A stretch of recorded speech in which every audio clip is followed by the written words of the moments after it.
You are now entering the Who's House podcast. Strap in for the ride. Shout out to the new Deanie/Stro collab. It's the best new wheat strain out there. Mic check 1 2 1 2. You inside the Represent podcast, and I have a special guest in the house, DJ Who Kid. He gonna be asking me some questions. You gonna get the answers, and we gonna do it like we do it. That's Represent how we do it. podcast. Let's go. I never had a podcast take over the whole weekend, but there's always a first when you deal with Snoop Dogg, and it's literally 10 minutes after noon. So we're gonna be promoting 10 till midnight. Yeah. All day today. The album not? is crazy. You know, I can't blast it off today. We may have a little sneak peek, but the movie, or should I say the short film repping the album, is out now, right? Yes, sir. And of course, this was created from a dream. Yeah. Snoop, what kind of dream were you having? It was all a dream. Everything that I do Biggie Smalls was a dream. You know, shout out to Biggie. You know, that's what hip hop do. It breeds great dreams that you actually can bring to life and make a reality. So this was a dream I had, to do a project where I could play twins. I had twin brothers. You know, one was a blood, one was a Crip, but they moved as a family, and they never let the gang interfere with family business. And just showing a creative way of how my dreams actually become reality, and then I want the reality to become, you know, more brothers to start working with each other instead of getting at each other. Yeah, I love the cinematic style of filming in this. Who's the director again that did it? My boy Louis Pena put it together, and his homegirl Yasmin. I love the fact that you could tell who's a blood or a Crip. Those are real Bloods and Crips. Yes, sir. So Yes, sir.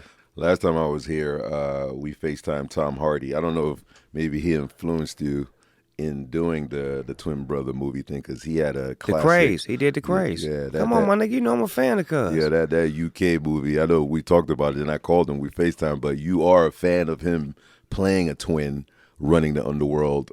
Maybe subconsciously, maybe that gave you the sauce to do this. I think it was that. I think it was Michael B. Jordan and Sanders. Yes. I think it was. Oh yeah, that's right. That's classic, and congrats to him. It's just me just watching the dynamics of filmmaking and saying, wow, that was dope. I don't want to imitate it. Yeah. I want to emulate it. I want to, you know, show my appreciation of what it is. And sometimes Hollywood won't give you the opportunities that you feel you should have. So if you able to shoot, I think you should put yourself in positions where you can play characters and be dynamic and be diverse.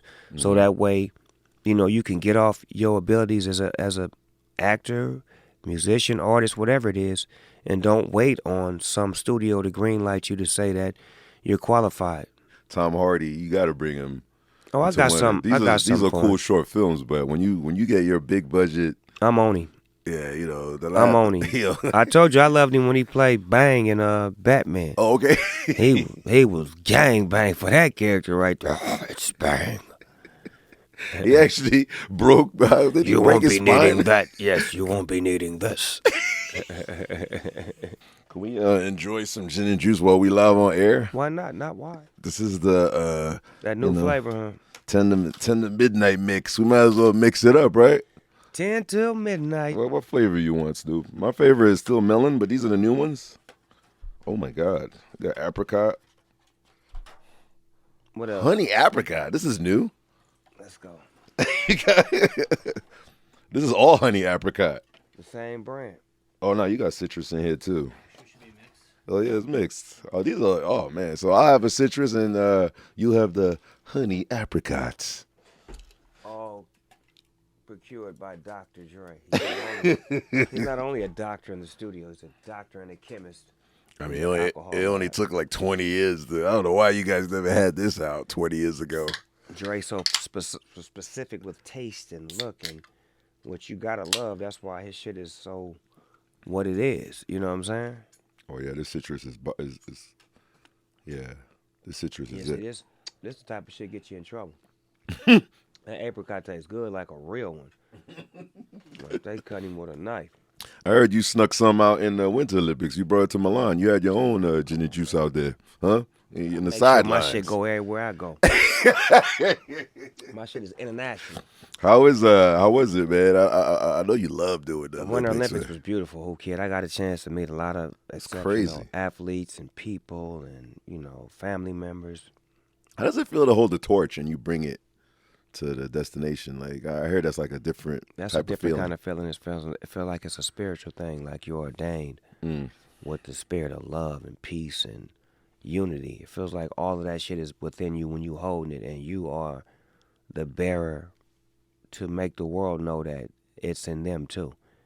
You're the first person to be brought out to rep the energy of the Olympics, like the fun part, like the love, like even like you're supporting athletes off the field, like you boost morale, like there's never been anybody brought in like that. And if there was, I wouldn't know.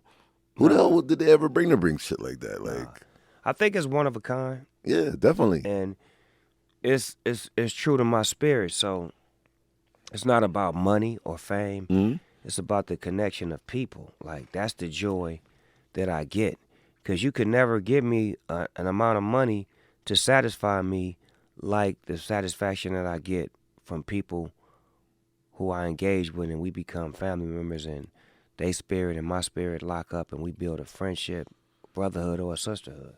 How long it took you to get into one of them suits, man? I tried to get into one of them ski suits. This shit is crazy. I had the professionals with me. It took about 15 minutes, but they was holding me up and stepping at this, clamp my ankles, put this on. It felt like I was getting operated on.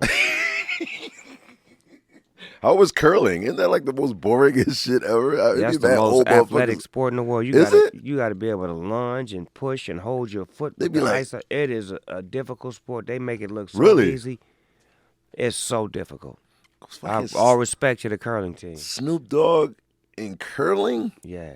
That is crazy. I would love to see. No, it's super crazy. I love what you do with your AI. You have your own AI company, by the way, right? Yeah, me and my boy Jesse Wellens, we try to stay ahead of the curve with that. Hell yeah.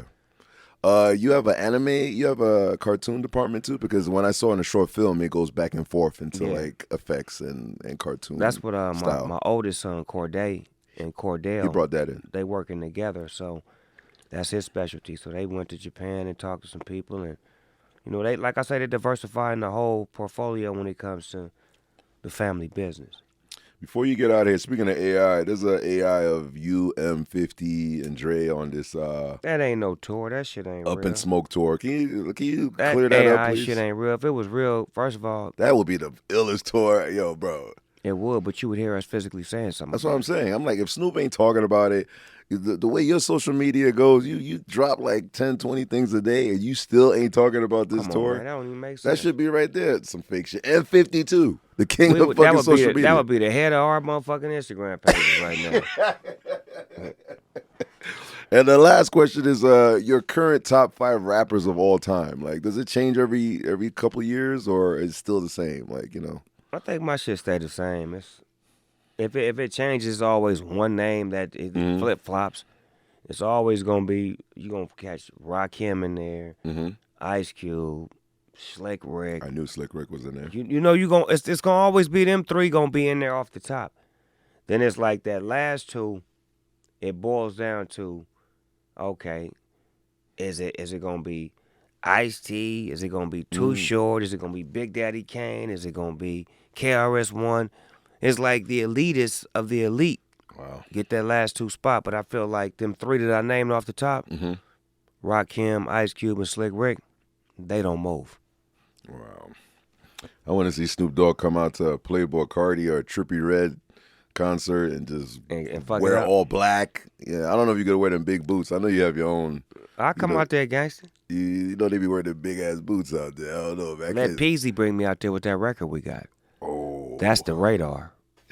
Oh my God. You play a little bit of the album, and obviously I can't wait to play the whole album, which will be the week of the 410. That's when the whole project gets dropped. But Swiss Beats, man, that Candy sample is just I never thought that I would hear that sample in any record, and that's a hard sample right there. That's family, man. That's crazy. Swizzy is family, man. Like, what happened was I was working and I had called him, and I'm like, Swizzy, I'm working on some music. He like, what you working on? I said, an album. And he started talking to me. And then he started cooking that shit up right on the phone. No. Yes.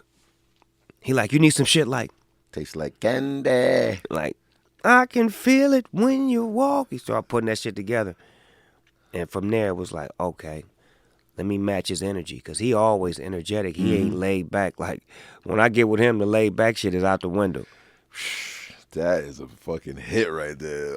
Music video is going to get shot, or Yeah, what we doing? yeah. We shooting a video, trying to have it star-studded, a bunch of celebrities like yourself and a bunch of big wigs that, you could recognize the video as Martha Stewart in yeah, the video. Yeah, and you know what everything. I'm talking about. All big wigs. So you got to, like, bring that back.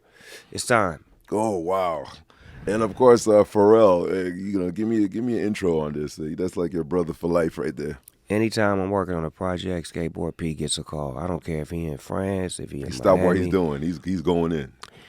And this one right here was a song that I reminded him of. I said, hey, man, what's happening with that record? Oh, He like, you remember that song? I'm like, yeah, let me get that.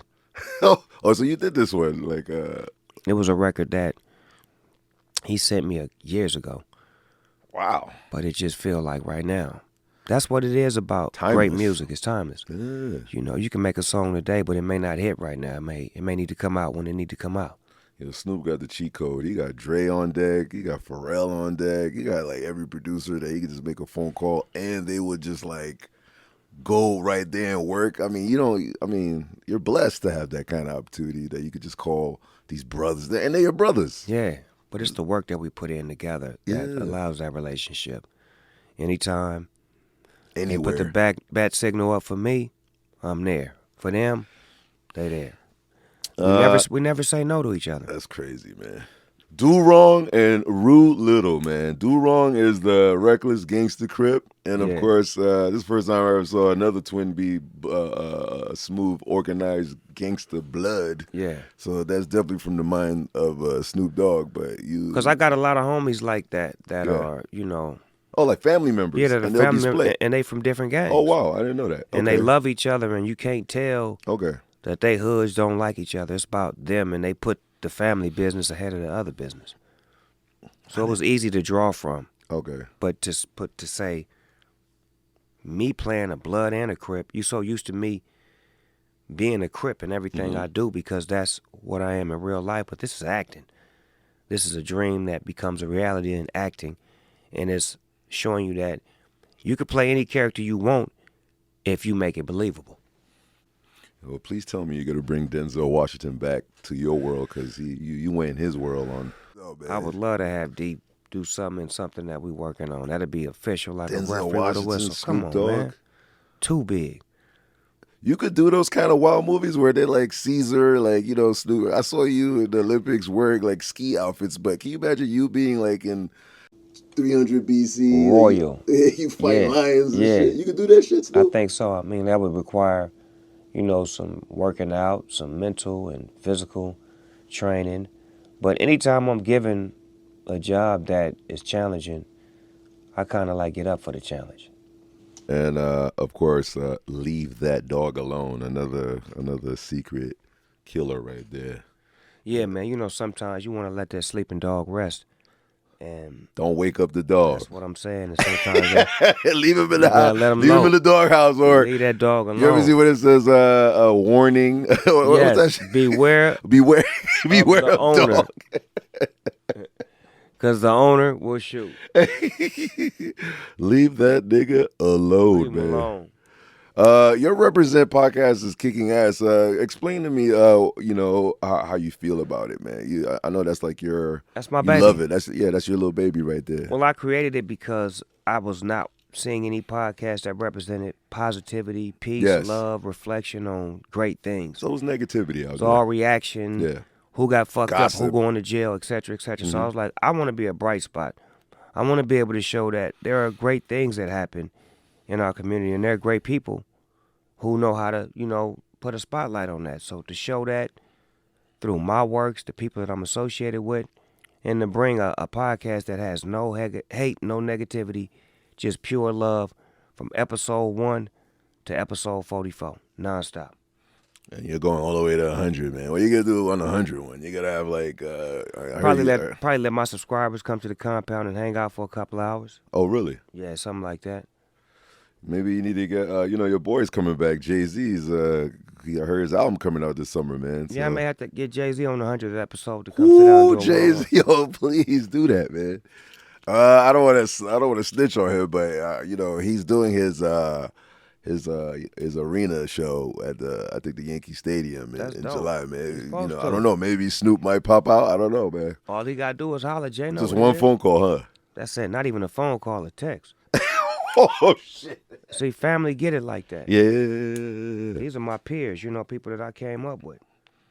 And 50 Cent is not far away, man. I saw something the other day on how you respect him, and he's definitely one guy you will never have beef with, which is crazy. No, we're going to do business. That's what we're going to do. I'm not going to play with 50. We're going to do business because he's a great businessman, and we respect each other enough to know that, it's a level of respect. And when you respect somebody, you don't even go into that bag of disrespect because it's too much respect. The reason I brought him up is, he has his film company and you have your Death Row Pictures. So collabing on, there hasn't been a real Boys in the Hood or, I mean, I haven't seen anything that's close to like, those classic gangster something that's movies. Impactful that makes the whole world feel good story. Yeah. And it's not ignorant, you know what I'm saying? I got one we working on right now. I can't tell you the title, but trust me, I know exactly what you talking about, who kid. Yeah. I'm at the Universal lot now, so they gave me a spot over at Universal Pictures, so I'm about to maximize my opportunities. Like this, what I just did was for that, but I'm going to make something for that. Oh shit! I gotta wait for that one. Shout out to you, my boy Bow Wow. I've been touring with him. He's selling out arenas, man. You should be proud, man, because he told me when I interviewed him, he was actually he was like your first son. He was. I didn't have no kids when I had him. That's great. That's why he told me. He said Snoop treated me like I was his first kid. I did. I didn't treat him like the little homie. I treated him like my son and loved him, respected him, always cherished him, and tried to be positive around him, never did nothing that would, influence him the wrong way without even having a kid, just because he was a kid. Yeah. And tried to protect his innocence and let him, grow into a teenager when JD got him, and then grow into a young adult, into a man, that was given a childhood where he could be a kid and have fun and not feel like he was a childhood star that would fizzle out. That's why he's still alive. That's why he's still around and still selling out, because he had great people like JD, his mother, and people like myself who really protected him and looked out. I really love the tour because just like I think his influence that you gave him is positivity. Like everything on that tour is about positive. Like everybody's having fun. There's all good shit going on. I don't see no fuck. How some people just thrive on dark shit and they all none peers. of that shit going on over there. But they all peers. They came up together. So if they came up together and they still able to sell out and do what they doing, that's a blessing. And they all strong and they all done been through something. That's the beautiful part about the music industry. It's gonna put you through some things to where it'll help you get stability on knowing that this is what I'm supposed to be doing and these are the people I'm supposed to be doing it with. And you changed his name. He was Kid Gangster, right? You were like, get the fuck out of here. You Bow Wow, cuz. You little Bow Wow, nigga. And I ain't never had no little homies. My sons ain't never even got my name. Oh, really? Yeah. I love what Corday's doing, man. He's bringing all the companies, tech companies. The ice cream is kicking ass. I'm working with him now to bring it to Japan. But he's definitely like shout out to Cordell. He doing his thing. He's swinging. I know. He doing his thing, man, and I'm proud of him because football is what I thought he was going, be in life. But he chose to get in business and use his brain and his body and his mind and his spirit to enlighten and engage with given opportunities. So he's a blessing. I love everything about him and the rest of my kids. I just love how he's stepping into the lead and taking that position of I'm doing what my daddy doing, but in my own way.